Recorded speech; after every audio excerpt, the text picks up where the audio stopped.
ప్రస్తుత సంవత్సరం ఎల్నినో ప్రభావం ఉందని మంచి ఆరుతడి పంటలు వేసి అధికంగా దిగుబడులు సాధించి ఆర్థికంగా బాగుండాలని మంత్రి పొన్నం ప్రభాకర్ రైతులను కోరారు. సిద్దిపేట జిల్లా కోహెడ మండలం కూరెళ్లలో ఏరువాక పౌర్ణమి కార్యక్రమంలో పాల్గొన్న మంత్రి స్వయంగా నాగలి దున్ని విత్తనాలు చల్లారు. ఈ సందర్భంగా రైతులందరికీ ఏరువాక పౌర్ణమి శుభాకాంక్షలు తెలిపారు.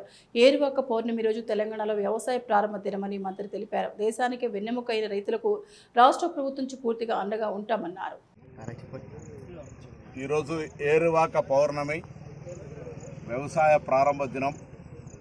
తెలంగాణలో సమృద్ధి వర్షాలు పడి రైతులందరూ కూడా మంచి పాడి పంటలు వేసుకొని ఆయురారోగ్యాలతో ఉండాలని ఆ భూమాతను ప్రార్థిస్తూ ఈరోజు మరి కోహెడ మండలం ఇక్కడ కూరెళ్ళ గ్రామం లోపల గ్రామ సర్పంచ్ ఇతర మండల పెద్దలందరి సమక్షం లోపల వ్యవసాయ కార్యక్రమాన్ని వ్యవసాయ అధికారుల సమక్షంలో లాంఛనంగా ప్రారంభించడం.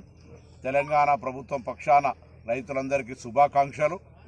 ఈ సీజన్లో మీకు సంబంధించి అన్ని పంటలు సమృద్ధిగా ఎటువంటి క్రిములు కీటకాలు లేకుండా మంచి ఉత్పత్తి వచ్చి ఆర్థికంగా మంచి రాబడి వచ్చే విధంగా ఉండాలని ఆ భగవంతుని ప్రార్థిస్తూ అందరికీ కూడా ఏరువాక ఈ వ్యవసాయ ప్రారంభ దినోత్సవ శుభాకాంక్షలు. రైతులందరికీ కూడా రైతే దేశానికి వెన్నెముక. రైతు సంక్షేమం కోసం తప్పకుండా మా ప్రభుత్వం కట్టుబడి ఉంటుంది. రైతు సంక్షేమం దిశలోనే పనిచేస్తామనే మాట మరొక్కసారి తెలియజేస్తూ అందరికీ నా హృదయపూర్వకంగా ఏరువాక పౌర్ణమి శుభాకాంక్షలు.